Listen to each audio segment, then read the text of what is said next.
Everybody's favorite smirking Aussie is back, Daniel Ricciardo, this time in an Alpha Tauri. How did this happen? Why did this happen? Let's delve into it. I forgot how this works. Should make it funny.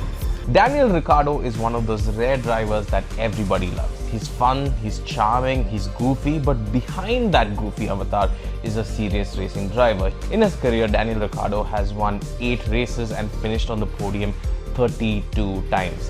Everybody agrees that he is certainly one of the greats. However, in the last couple of years, his luck hasn't been the best. He moved out of Red Bull to Renault because it was clear to him that Max was going to be at the center of the Red Bull team. But that's the treatment Daniel Ricciardo got at Renault, or at least so he thought. At the end of his contract with Renault, he moved to McLaren. And even at McLaren, despite a win at Monza, it was clear to all of us that the Danny Rick that we knew and loved was clearly fading. And unfortunately, at the end of 2022, he announced a sabbatical from F1. But in a twist, he was signed back into Red Bull as a test/reserve driver. And over the last couple of months, this whole season, we have seen Daniel Ricciardo back to his usual form. He's doing stuff that he clearly seems to be enjoying, like racing mini boats and throwing Yuki Tsunoda all around. No!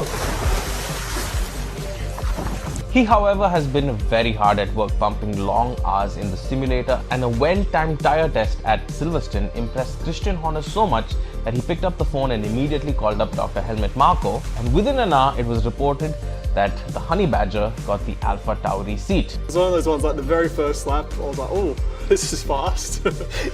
Now, we don't know the specifics of the timing that he had posted or what kinds of tyre compounds he was using, but it's reported that if this was an actual race weekend, he would have been on the front row. It looks like Rick is ready to roll.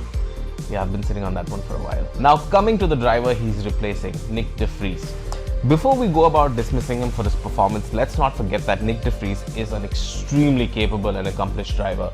He's a former F2 champion, he's a former Formula E champion, and back in his debut race for Formula 1 when he was called in to substitute for Alex Albon, he scored points for Williams at Monza. It was that performance that impressed Dr. Helmut Marko so much that he immediately decided to sign Nyck de Vries to the Alpha Tauri team.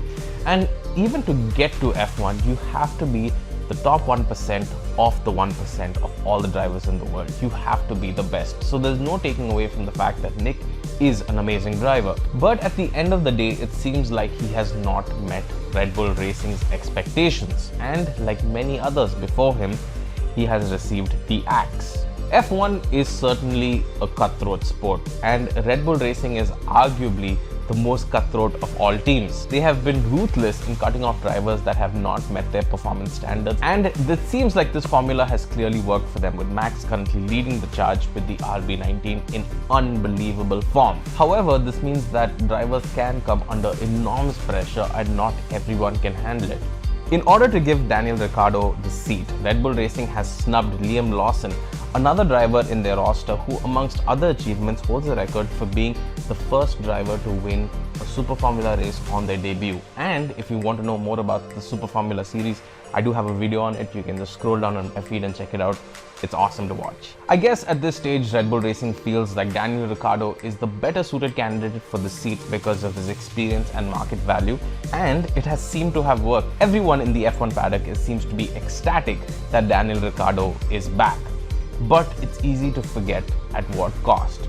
As happy as I am to see Daniel Ricciardo back on the grid, it's hard not to feel bad for Nyck de Vries, and I do wish him the best. That being said, a picture has recently surfaced of Nyck and Toto Wolff having a conversation, so who knows what's brewing there. All of this also brings up the question of Sergio Perez's current form. Who knows what the future holds for him? Well, what do you guys think? Do you think Red Bull is fair in the way they treat their drivers, or do you think they should adopt another approach? Let me know in the comments below. And if you like the content that I'm putting out, do consider following me. Lots more content coming your way, and I'll see you in the next one.